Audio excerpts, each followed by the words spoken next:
ক্রীড়াঙ্গনকে আরও গতিশীল করতে বিশ্বমানের খেলোয়াড় তৈরির লক্ষ্য বিকেএসপির। অনুরোধের শিক্ষার্থী ভর্তি হওয়ার কারণে লম্বা সময় মানসম্পন্ন খেলোয়াড় পাওয়া যায়নি বলে জানান বিকেএসপির মহাপরিচালক। সরকারি সহায়তা ও দীর্ঘমেয়াদী পরিকল্পনায় আর্চারি ও শুটিংয়ে অলিম্পিকে ভালো করার প্রত্যাশা তার। বান্ডেল থাকলে প্রতি সেনমানিতে টাকা বাঁচবে। বিকাশ সেনমানি বান্ডেল কিনে জিতুন প্রতি লেনদেনে। খেলোয়াড় তৈরির আতুরঘর বিকেএসপি, সেখান থেকে গড়ে ওঠা ক্রীড়াবিদরাই দেশের বিভিন্ন ডিসিপ্লিনে সফলতা বয়ে আনছেন। অথচ ফেডারেশনগুলোর সঙ্গে বিকেএসপির সমন্বয়ে ঘাটতি দেখা যায়।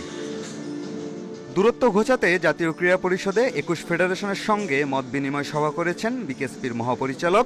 হয়েছে গঠনমূলক আলোচনা। অলিম্পিকে পদকের স্বপ্ন পূরণে দীর্ঘমেয়াদী পরিকল্পনা বিকেএসপির।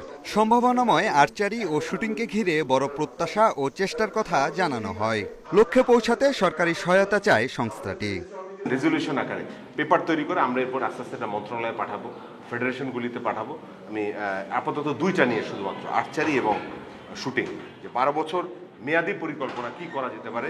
ফুটবল ফেডারেশনের কথা বলতে পারি, ক্রিকেট বোর্ডের কথা বলতে পারি, হকি ফেডারেশনের কথা বলতে পারি। তাদের সাথে বিকেএসপির যে সম্পর্ক ছিল সেই জিনিসটা যদি আবার আমরা নিয়ে আসতে পারি, আমার মনে হয় আরও ভালো মানের খেলোয়াড় তৈরি হওয়ার এখন সম্ভাবনা। বিকেএসপির সাথে আমাদের ফেডারেশনের, ফুটবল ফেডারেশনের যে সহ অন্যান্য ফেডারেশনের যে একটা সৌহার্দ্যপূর্ণ আলোচনা হয়েছে, এতে বোঝা যায় যে বাংলাদেশের আগামী দিনে খেলাধুলোগুলো আরও এগিয়ে যাবে। বিকেএসপি থেকে উত্থান সাকিব, মুশফিক, এমিলি, ঋতুপর্ণা দিয়ার মতো তারকাদের। লম্বা সময় ধরে এমন খেলোয়াড় তৈরি হচ্ছে না। আগামীতে ভালো খেলোয়াড় তৈরির জন্য প্রয়োজনীয় পদক্ষেপ নেওয়ার আশ্বাস বিকেএসপি মহাপরিচালকের।